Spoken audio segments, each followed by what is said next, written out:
What's up, y'all? It's your boy AJ, and this is a video that I really have been wanting to do for a while, a series that I've kind of been wanting to start. I am a pretty avid reader, and I watch a lot of book to movie adaptations. I read those books, so I kind of wanted to talk about the comparisons between the books and the movies. I've been planning on doing this for a while, but I just have never done it until now. So the first film we're going to talk about, book to movie adaptation, we're going to talk about Maze Runner. I have the movie and the book, and I, experienced both.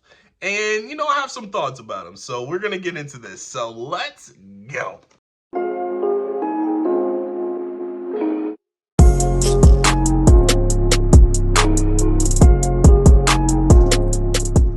So for years, I was like, I want to watch the Maze Runner movies, but I also want to read the books. So let me read the books first. And that's what hindered me from watching the movies. And years and years went by where I just did not watch the movies because I wanted to read the books. So I finally sit down and read Maze Runner. And it was a little different than I expected it to be. I did not expect them to be in the glade for the entirety of the book, for the most part, and the entirety of the first story, the first installment, I guess you can say.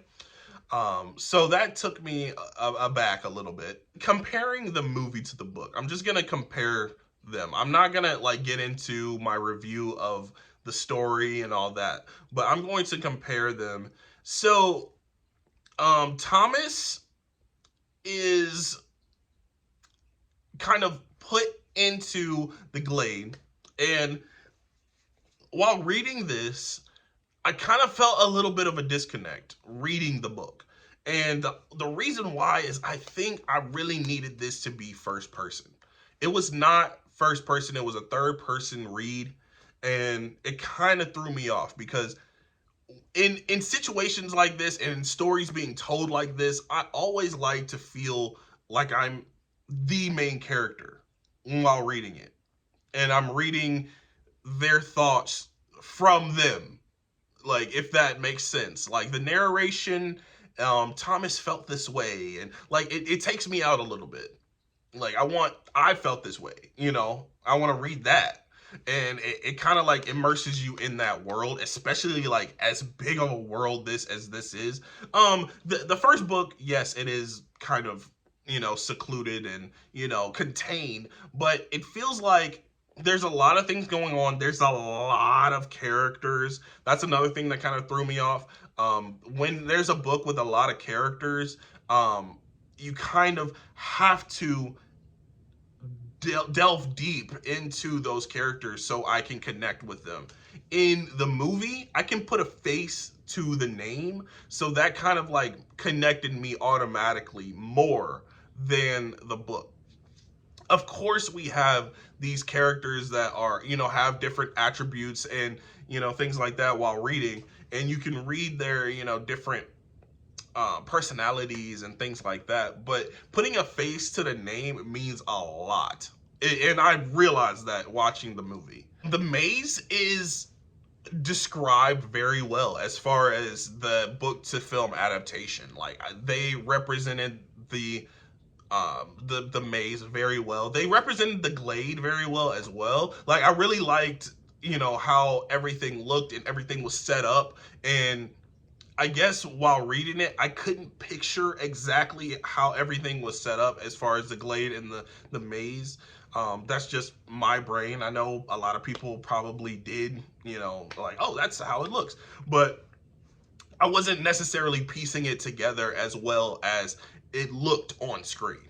But when they actually got into the maze, I feel like that was perfectly descripted, and that's how I imagine inside the maze would look. Now the Grievers.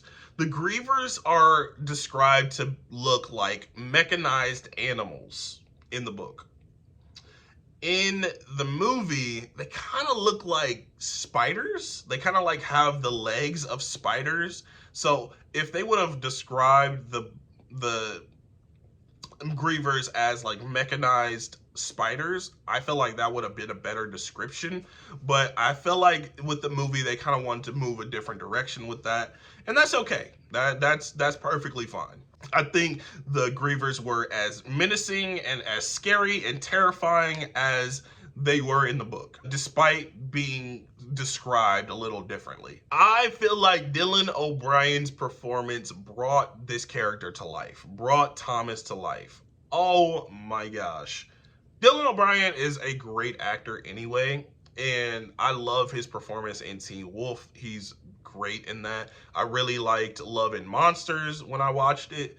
So Dylan O'Brien, I've seen a few of his projects, and I really enjoy his acting. I think he's great.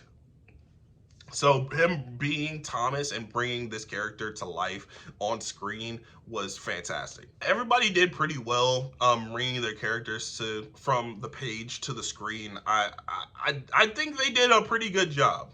But Dylan O'Brien as Thomas, that's my number one right there. The thing about book to movie adaptations is that with a book, you can always get more descriptive and have more time with these characters rather than in a movie. So I think that was the downfall of Albie in this as a character compared to the book and the movie. We had more time with Albie in the book. Yes, what happens to him, but I feel like we didn't really get much of that character at all in the movie. We get introduced to him, pretty much the first person we get introduced to in, as far as the side characters. Something happens, he's gone for a while, then something happens and he's gone for good. It's like, yo, what? This character is barely in the movie, and he has a bigger presence in the book, which it's kind of weird the way they ended his, the way his fate in the book compared to the movie is kind of interesting to me. I don't want to give too much away, but I will say that Albie has a better arc, has a better story being told in the book than in the movie. But Thomas's reaction to his fate in the book is kind of questionable, because he kind of was like, I didn't really care about that guy. He says that in the book. Hey, that's not my words. That's the book. James Dashner. That's James Dashner. He said that in the book. So I don't know. Like, I feel like they kind of did this character dirty in both the book and the movie a little bit, in different ways. But like I said, it's just awesome to put a face to the name after reading the book. And I did not know what these characters looked like. I kind of like had my own vision of what these characters looked like, and some of them I didn't know, what they looked like until the movie. And it was an automatic connect. It was an automatic connect rather than having to read a description about the character, having to read how they feel and their relationship to Thomas. As far as an adaptation is concerned, I honestly enjoy the movie more. I got more enjoyment out of the movie than the book, which it doesn't say a whole lot because I did enjoy the book a lot too. It is kind of action packed, kind of like a little bit nonstop. There are some, downtime here and there in the book and in the movie, but for the most part, it is pretty entertaining. It's action packed, and when they get into the maze, it's a lot of tension in the book and in the movie.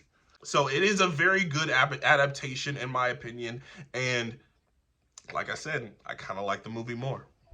I know I was kind of all over the place with this. Maybe next time I'll, kind of break it down into categories. If you enjoyed this video, make sure you hit that like button. Make sure you subscribe to my channel. Follow me on socials, Instagram, Twitter, Twitch, Letterboxd, Serialized, AJ Reacts 2, all across the board, all one word. Thank you for watching, and I will catch you guys next time.